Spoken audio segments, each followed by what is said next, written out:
Are your bowel movements normal or are they common? Hi, I'm Bernice Hunt and I am a brain health specialist. I work with women just like you who are starting to get a little bit concerned about their memory challenges, and I help you to stay sharp so that as you age, you can still travel, have fun with your grandkids, and experience new adventures without missing a beat. As a public school teacher for almost 30 years, for actually over 30 years, I had normal expectations for the behavior of the students in my classroom. And if I didn't see it, there needed to be some adjustments. And just because something is common, that means that's the way you're used to doing things, or that's the way everybody does things, does not mean it's normal. Doesn't mean it's what should be expected. Those are two completely different things. And bowel movements, which is something that we don't really talk a lot about, it's not really what we call pleasant conversation.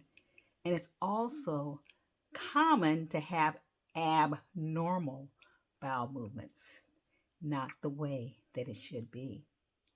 Like poor sanitation. You have poor sanitation in your streets and in your cities. When you have that poor sanitation, that has been proven to lead to disease.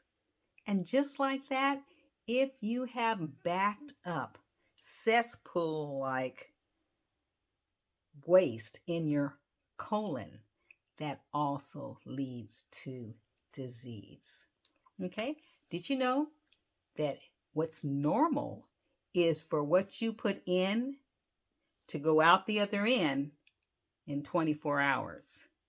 Now, that may not be common, but that is what is expected. And if it's taken less than about 20 hours to go pass through, then that's probably means you might be having diarrhea. And if it's taking more than 24 hours to pass through, you're definitely into constipation. So there's two things you can do right now. One thing is you can start drinking several glasses of water in the morning before you have your first meal, preferably room temperature or warm water, because if it's cold water or cool water, it's going to get delayed in getting to your colon. Okay, so several glasses of water before you have your first meal. The second thing you can do is take a transit time test. What is that? That's when you're checking how long it takes for something that you eat to come all the way through the other end in your stools, okay? And if you'd like to do that, I have two different kinds you can take. The one has to do with beets, one has to do with sesame seeds. So it's your choice in which kind you want to take, but just connect with me and I'll get that right to you. And you can see how long it's taking what you eat to actually come out the other end, because your brain's destiny is in your hands, and your gut and your brain are connected.